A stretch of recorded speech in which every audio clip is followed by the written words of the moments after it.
Tuan dan puan yang dirahmati Allah Ta'ala sekalian, setelah 50 siri lebih kurang kita membaca kitab Ihya Ulumuddin, kitab yang asal. Kita membaca berkenaan dengan selok belok yang berkait dengan ilmu pengetahuan, dan siri-siri yang terakhir kita membaca berkait dengan wazaif al-muta'allim, tugas-tugas seorang penuntut. Jadi pada hari ini kita akan mula membaca kitab ringkasan Ihya Ulumuddin. Kitab Ihya Ulumuddin ini banyak ringkasannya.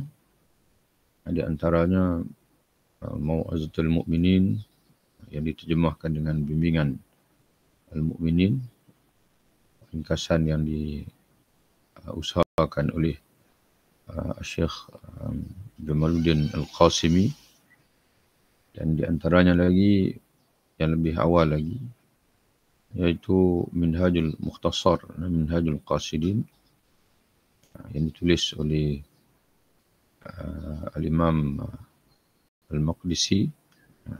Kemudian di antaranya lagi ringkasan yang menjadi bacaan kita insya-Allah iaitu Al-Mustakhlas fi Tazkiyatul Anfus. Al-Mustakhlas iaitu intipati. Intipati ataupun dalam naskah terjemahannya diterjemah dengan induk.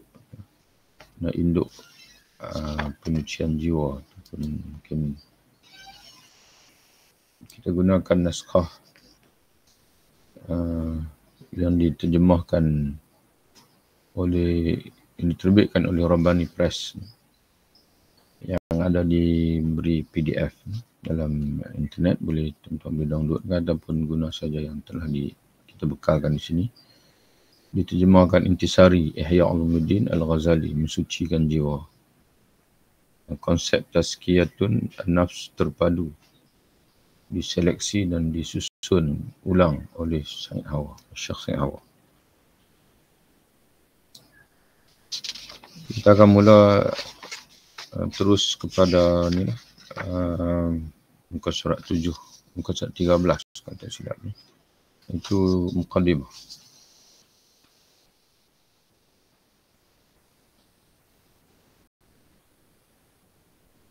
Okey, muqaddimah. Bismillahirrahmanirrahim. Qala al-musannif al-Syekh al-Allamah Said Hawa rahimahullah wa nafa'ana Allah bi ulumihi fi darain. Amin. Muqaddimah.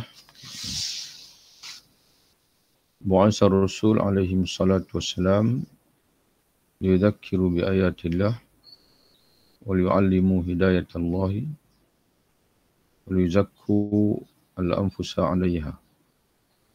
At-ta'lim wa at-tadhkir wa at-tazkiyatu hiya min ahammi muhimmatir rusul. Unzur misdaq dhalik fi da'wati Ibrahim alaihi salam li dzurriyyatihi. Para Rasul alaihi salatu wassalam diutus oleh Allah Subhanahu wa taala untuk mengingatkan kita kepada ayat-ayat Allah, mengajarkan hidayahnya dan mensucikan jiwa dengan ajarannya. Jadi tigalah tugas Rasul, iaitu ta'lim, mengajar, tadhkir, memberi peringatan, dan tazkiyah. Jadi kata pengarang, ta'lim, tadhkir dan tazkiyah termasuk misi terpenting para Rasul. Perhatikanlah kebenaran hal ini dalam doa Nabi Ibrahim AS untuk anak cucunya, yakni anak cucunya, zuriat Nabi Ismail yang dia tinggalkan di Mekah. Pada ketika dia selesai, Allah merintahkan Nabi Ibrahim AS dengan dibantu oleh anaknya Ismail agar mendirikan Kaabah. Telah selesai tugas yang diamanahkan oleh Allah itu, mereka berdua berdoa kepada Allah. Apa doa mereka? Rabbana, wahai Tuhan kami, Wab'ath fihim, utuskanlah untuk mereka yakni penduduk di sekitar Mekah ini, rasulan minhum, seorang rasul dari kalangan mereka, yatlu alaihim ayatika, yang akan membacakan kepada mereka ayat-ayat engkau, dan mengajarkan kepada mereka Alkitab dan hikmah. Kata Imam Syafi'i rahimahullah, kataan al-hikmah dalam Al-Quran, jika diletakkan di samping Alkitab, maka dia memberi makna sunnah. Serta mensucikan mereka. Ini tazkiyah. Yuzakkihim. Serta mensucikan mereka. Sesungguhnya, innaka antal azizul hakim. Sesungguhnya engkaulah yang maha perkasa lagi maha bijaksana. Nah, perhatikanlah jawapan kepada doa dan kurniaan atas umat ini di dalam firman Allah. Tadi adalah doa Nabi Ibrahim AS dan juga Nabi Ismail yang memohon agar Allah mengurniakan seorang Rasul untuk penduduk di sekitar Mekah ini, yang mana Rasul ini berfungsi mengajar, membacakan ayat Allah, mengajar ayat Allah dan juga menyucikan jiwa manusia.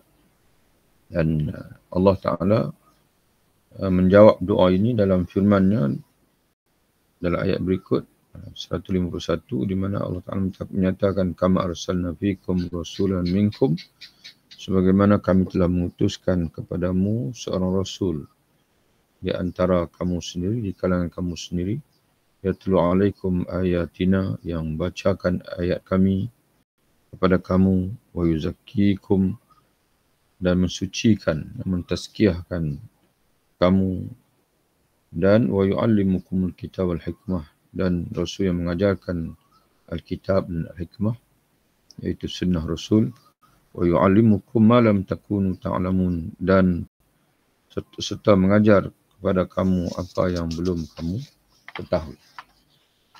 Ya. Begitu juga Nabi Musa AS telah berkata kepada Fir'aun. Nabi Musa pun membawa misi tazkiyah juga, sebagaimana yang dia ucapkan di hadapan Fir'aun, yang direkodkan oleh Allah dalam Quran. Faqul hallaka ila an tazakka wa ahdiyaka ila rabbika fatakhsha. Adakah keinginan kamu, adakah keinginan bagimu, wahai Fir'aun, untuk membersihkan diri, dan kamu akan kupimpin ke jalan Tuhanmu agar supaya kamu takut kepadanya, yakni kepada Allah Subhanahu wa Ta'ala. Jadi ayat dalam surah An-Nazi'at ini dimulai dengan arahan Allah Subhanahu wa Ta'ala kepada Nabi Musa alaihissalam, idhab ila fir'auna innahu tagha. Pergilah kamu, hai Musa, kepada Fir'aun, kerana sungguhnya dia telah melampaui batas. Melampaui batas, iaitu kufur kepada Allah, dan juga menzalimi kaum dia sendiri. Kemudian bila kaum berdepan dengan dia, kata kepada dia, tanya dia, fahallaka ila an tazakka, tidak adakah keinginan bagimu untuk menyucikan jiwa kamu, bersihkan jiwa kamu, wa ahdiyaka ila rabbika fatakhsha, dan tidak adakah keinginan bagi kamu untuk aku pimpin kamu menuju ke Tuhan kamu, fatakhsha, lalu kamu menjadi seorang yang takut kepada Tuhan, kepada Allah. Allah berfirman juga dalam surah Al-Lail, alladhi yu'ti ma lahu yatazakka, alladhi yu'ti ma lahu yatazakka, iaitu orang yang menafkahkan hartanya di jalan Allah untuk membersihkannya, yatazakka, membersihkan jiwanya. Jadi harta dalam infak sekalipun terdapat konsep tazkiyah di situ. Jadi Allah Ta'ala menyebutkan alladhi yu'ti ma lahu yatazakka. Ayat yang awali oleh Allah Subhanahu Wa Taala dengan al-atqa wa sayujannabuha al-atqa. Allah akan menjauhi syurga itu, menjauhi neraka. Wa sayujannabuha al-atqa wa sayuba'adu anha. Di neraka itu akan dijauhi Allah daripada orang yang bertakwa. Siapa orang bertakwa itu? Iaitu orang yang memberikan hartanya untuk menyucikan jiwa. Kemudian disebut lagi oleh Allah dalam surah Asy-Syams ayat 9 hingga 10. Qad aflaha man zakkaha wa qad khaba man dassaha. Sesungguhnya beruntunglah orang yang mensucikan jiwa itu, dan sesungguhnya merugilah orang yang mengotorinya. Jadi sebelum ayat ini Allah Ta'ala bersumpah dengan wa nafsin wa ma sawwaha, demi jiwa, demi nafs. Jadi sebab tu dalam Quran kata nafs tidak boleh kita terjemahkan dengan nafsu. Atau yang kita biasa fahamlah hawa nafsu. Jadi nafsu dalam makna keinginan yang jahat itu, ataupun keinginan kepada dunia itu di dalam Quran disebut hawa. Zuyyina lin-nasi hubbus syahawat, disebut dengan asy-syahawat. Tapi an-nafs dalam Al-Quran memberi makna ruh, memberi makna diri, hakikat diri batin manusia. Jadi yang kita terjemah jiwa lah. Yang orang Melayu sebut jiwa raga. Jiwa itu merujuk kepada roh, raga itu merujuk kepada jasmani, rohani dan jasmani. Jiwa raga. Jadi Allah Ta'ala bersumpah wa nafsi wa ma sawwaha, demi jiwa dan juga apa yang kesempurnaan yang Allah Ta'ala berikan kepada jiwa, yang berupa akalnya, yang berupa hatinya, termasuk juga ada unsur keinginan, syahwat.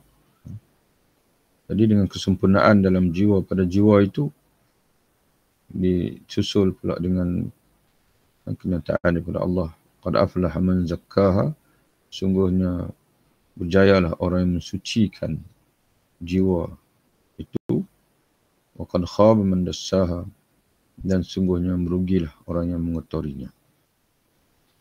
Jelas kata Syekh Hawa, jelas bahawa tazkiyatun nafs termasuk misi para rasul, sasaran orang-orang yang bertakwa, dan menentukan keselamatan dan kecelakaan di sisi Allah. Dan betapa besarnya tazkiyatun nafs.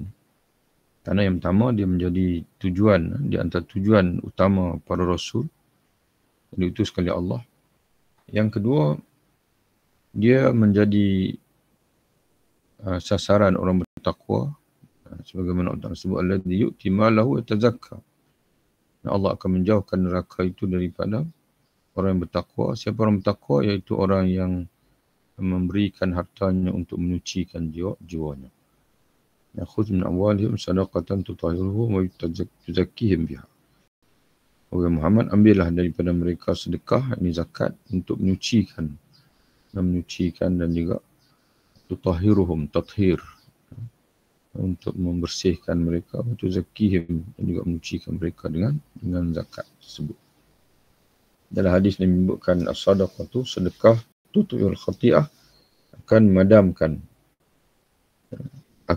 dosa, menghapuskan dosa kamu, kama yutfi'ul ma'un nar, sebagaimana air memadamkan api. Tazkiyah secara etimologis, fil lughah, mengikut bahasa, mempunyai dua makna, iaitu penyucian dan pertumbuhan. Itu tazkiyah. Yang dalam bahasa Arabnya disebut at-tathhir dan an-numu. Jadi bila kita melakukan dari segi bahasa, bila kita melakukan proses tazkiyah, makna kita menyucikan, kemudian kita menyuburkan jiwa, menyuburkan jiwa. Itu dari segi bahasa, kata pengarang kitab kita ini. Demikian pula maknanya secara istilah. Mengikut istilah pula, kata dia, Zakatun nafsi artinya penyucian. Ini at-tathhir, penyucian jiwa dari segala penyakit dan cacat. Merealisasikan berbagai makam padanya, at-tahaqquk, dan menjadikan asma dan sifat sebagai akhlaknya, takhalluq. Jadi dalam tazkiyatun nafs, kata Syekh Hawa, ada 3 proses tazkiyah itu. Yang pertama at-tathhir, penyucian. Yang kedua tahaqquk. Kita cuba merealisasikan berbagai makam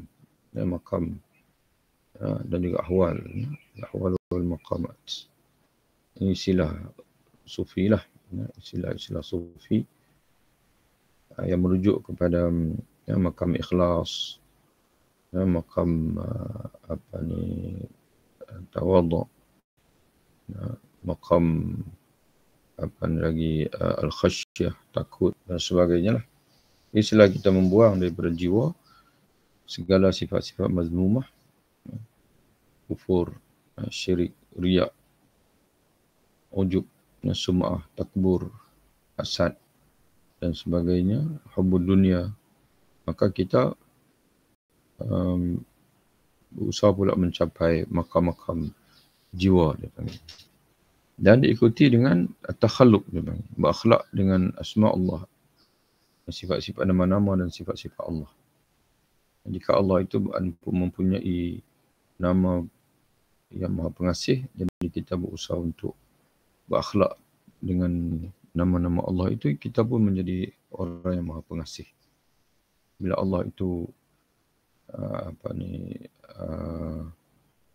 memiliki sifat Al-Alim, Maha Mengetahui, maka kita juga berakhlak dengan nama-nama Allah itu juga berusaha menuntut ilmu, walaupun kita tidak boleh perfect menjadi orang alim, tapi sifat ilmu itu adalah sifat kamal, dia panggil, daripada sifat kamal, sifat sempurna. Jadi Allah bersifat dengan segala sifat sempurna, maka untuk menuju kesempurnaan, maka kita juga mesti bersifat dengan nama-nama Allah dan juga sifat-sifat Allah, mengikut perspektif yang sesuai bagi kita sebagai manusia. Sebagai contohnya, bila Allah Ta'ala itu mempunyai sifat al-mutakabbir, sifat sombong, sifat besar, kebesaran. Jadi tak bolehlah kita sombong dari sudut yang dicela oleh Allah. Sebaliknya kita sombong bila kita berdepan dengan musuh di medan perang. Kita berdepan dengan musuh, menjaga kehormatan diri, maruah diri. Kita tidak menghina diri di hadapan orang yang tidak layak dihina. Sebaliknya kita kena rasa diri kita ini besar, yang mulia bila kita berdepan dengan orang kafir ataupun musuh-musuh Islam. Tapi pada masa yang lain, ketika kita berdepan dengan hadapan Allah, hadapan Rasul, di hadapan para ulama, awliya Allah salihin, maka kita bersifat tawadhu. Kerana di situ ataupun kita bersifat dengan nama Allah yang lain, itu Rahim tadi, Ar-Ruhama'u bainahum. Sebagaimana dalam surah Al-Ma'idah, Allah menyebutkan A'izzatin al-kafirin. Di antara sifat orang-orang yang dipilih oleh Allah pada ketika sekalian manusia yang lain berpaling daripada agama, di antara sifat mereka ialah Adillatin al-mu'minin. Mereka bersifat lemah lembut, rendah diri bila berdepan dengan orang beriman. Tapi ketika berdepan dengan orang kafir, A'izzatin al-kafirin, izzah, mereka bersifat mulia, menjaga kemuliaan, menjaga keizahan bila berdepan dengan orang kafir. Jadi ala kulli hal, semua nama-nama Allah Ta'ala 99 itu, kalau dalam tasawuf, maka ada istilah dia panggil at-takhalluq, yang berakhlak dengan asma'illah wa sifatih. Pada akhirnya, tazkiyah adalah tathhir, tahaqquk dan takhalluq. Tathhir, jadi 3 lah tazkiyah ini. Tathhir, penyucian, tahaqquk Ya, cuba merealisasikan, penerapan, ya, menerapkan maqam-maqam panggil ataupun sifat-sifat yang terpuji. Dan yang ketiganya adalah takhalluq, membuat akhlak dengan akhlak-akhlak yang sempurna dengan meniru nama-nama Allah dan juga sifat-sifat Allah dengan maksud yang sesuai dari perspektif kita sebagai manusia. Kesemuanya ini memiliki berbagai sarana yang syar'i. Ya, setiap satu itu ada hujah. Ya, hujah mengikut syarak. Hakikat dan hasil-hasil yang syar'i pula, dampak dan pengaruhnya akan nampak. Jadi bila proses tazkiyah ini, dia akan terlihat. Kata Syekh Awad, dia kata dampak dan pengaruhnya akan nampak pada perilaku dalam berinteraksi dengan Allah dan makhluk dan dalam mengendalikan anggota badan sesuai perintah Allah. Barangkali rincian masalah ini merupakan isi terpenting dari buku ini. Jadi kalau kita banyak sekali pun mengaji kitab tasawuf, ya, tapi tidak nampak pada hubungan kita dengan Allah. Ya, ibadat kita pun sikit, masih malas. Dan juga hubungan dengan makhluk pun tak elok.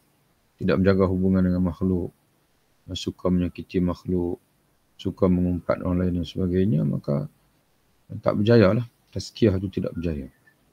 Kerana kata pengarang kitab kita ini, dampak dan pengaruhnya, pengaruh tazkiyah itu akan nampak. Akan kelihatan pada perilaku dan dalam berinteraksi dengan Allah dan makhluk dan dalam mengendalikan anggota badan. Bagaimana kita mengawal anggota kita sesuai dengan perintah Allah. Jadi kata dia, inilah yang menjadi perincian-perincian dalam kitab ini. Tazkiyah hati dan jiwa hanya bisa dicapai melalui berbagai ibadat dan amal perbuatan tertentu apabila dilaksanakan secara sempurna dan madai. Jadi ibadah itu penting. Pada saat itulah terrealisir dalam hati sejumlah makna. Ya. Di mana apa ni? Pada saat itulah terrealisir.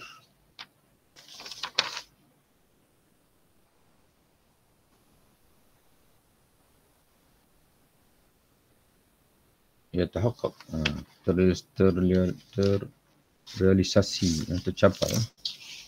Jadi pada saat itulah melalui ibadah yang kita lakukan kepada Allah dan juga amal-amal perbuatan yang tertentu untuk penyucian yang disyariatkan oleh Allah, maka pada saat itulah akan tercapai dalam hati sejumlah makna yang menjadikan jiwa tersucikan dan memiliki sejumlah dampak dan hasil pada seluruh anggota badan seperti lisan, mata, telinga dan lainnya. Jadi daripada ibadah yang kita lakukan itu akan beri pengaruh pada hati, kata pengarang kita dan juga pengaruh pada anggota sendiri. Hasil yang paling nyata dari jiwa yang tersuci, yang dah menjadi suci, ialah adab dan juga muamalah yang baik kepada Allah dan juga manusia. Jadi dapat dilihat sejauh mana adab kita. Adab kita dengan Allah, adab kita dengan manusia. Dan sejauh mana muamalah kita, interaksi kita, hubungan kita dengan Allah dan manusia, itulah merupakan hasil yang paling nyata daripada proses tazkiyah itu. Kepada Allah berupa pelaksanaan hak-haknya. Jadi adab dan muamalah kepada Allah itu bagaimana sifatnya? Kata dia, iaitu sejauh mana kita melaksanakan hak-hak Allah, termasuk di dalamnya mengorbankan jiwa dalam rangka jihad di jalannya. Jadi sebab itu dalam hadis ni pun Nabi menyebutkan dirwatus sanami. Nabi tanya kepada Abu Zar, hal adullukum ala dirwatus sanamil Islam? Maukah aku tunjukkan kepada kamu kemuncak Islam itu? Apa dia? Nabi menjelaskan, iaitu jihad fi sabilillah. Jadi hebat macam mana sekalipun komitmen kita dengan agama, tapi kalau kita tidak tergerak hati untuk jihad, memberi sumbangan kita untuk mematabatkan agama, sama ada berupa harta benda, masa, bahkan kalau kita boleh bagi nyawa kita, itulah yang paling tinggi pengorbanan kita. Sedangkan kepada manusia pula, jadi kalau kita kata adab dan muamalah yang terlihat, yang tercermin pada tubuh kita, hasil dari proses tazkiyatun nafs itu ialah menjadikan kita ni seorang yang sentiasa dan berusaha untuk melaksanakan hak Allah. Yang mana kemuncaknya adalah jihad. Sedangkan manusia pula, dampak atau pengaruh tazkiyatun nafs bagi hubungan dengan manusia pula ialah sesuai dengan ajaran. Tuntutan maqam dan juga taklif ilahi yang berkait dengan yang berkait dengan hubungan sesama manusia. Jadi tazkiyah memiliki berbagai sarana. Jadi tazkiyah ni punya berbagai, dia panggil wasilah. Wasilah, wasail. Seperti salat, sembahyang, infak, puasa, haji, zikir, fikir, al-fikru. Makna apa ni, tafakkur, tilawatul Quran, renungan. Renungan. Apa diterjemah apa renungan? Ta'ammul. Kemudian muhasabah dan zikril maut apabila laksanakan dengan sempurna dan memadai. Idza udiyat hadhihi ala kamaliha wa tamamiha. Jadi inilah di antara keistimewaan kitab Syekh Hawa ini, dia suka menjelaskan apa kita sebut mana intipati, benda yang menjadi intipati tulisan dia itu, dia jelaskan terlebih dahulu dalam muqaddimah dengan penjelasan yang mencukupi untuk kita. Bila kita baca tu makna baca dalam keadaan terarah, bukan baca dalam keadaan tercari-cari, dalam keadaan terarah kepada matlamat. Jadi dia dah sebut terlebih dahulu bahawasanya dalam proses tazkiyah ini mesti kita menjadi abid, seorang ahli ibadat. Kalau tidak, kita hanya belajar berteori semata-mata. Di antara pengaruhnya ialah terrealisirnya, tercapainya tauhid. Jadi pada ibadah yang kita lakukan tu, dan juga di antara muamalah yang kita pelihara dalam hubungan kita dengan manusia mengikut makam-makam dan juga mengikut taklif-taklif yang ditetapkan oleh syarak itu, maka akan tercapailah dalam diri kita itu tauhid, ikhlas, sabar, syukur, cemas. Cemas, mana sentiasa berasa al-khawf, diterjemah dengan al-khawf, mana hidup dalam keadaan sentiasa berasa takut kepada Allah, mengharap rajak, santun, itu sabar, yang sabar, jujur kepada Allah dan cinta kepadanya di dalam hati. Ini hasil daripada ibadat dilakukan dengan ikhlas, hasil berkepatuhan kita kepada taklif-taklif syarak, maka akan menghasilkan jiwa yang mengesahkan Allah, yang ikhlas, sabar, syukur dan sebagainya. Dan terhindarlah daripada jiwa itu hal-hal yang bertentangan dengan semua sifat tersebut tadi, iaitu seperti riya, ujub, ghurur, marahkan nafsu dan kana syaitan. Dengan demikian jiwa menjadi tersucikan. Lalu hasil-hasilnya nampak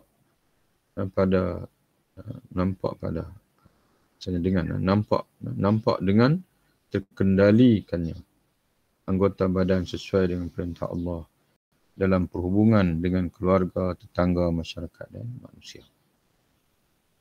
Jadi kehidupan kita menjadi terarah dan tidak dipanggil tidak hidup dengan nafsu, sebaliknya hidup di bawah bimbingan Allah Subhanahu wa taala. Jadi kita berhenti di situ, insya-Allah nanti kita akan sambung lagi dalam bacaan kita yang akan datang insya-Allah. Wallahu a'lam bissawab. Assalamualaikum warahmatullahi wabarakatuh. Waalaikumsalam. Terima kasih Ustaz. Terima kasih Ustaz.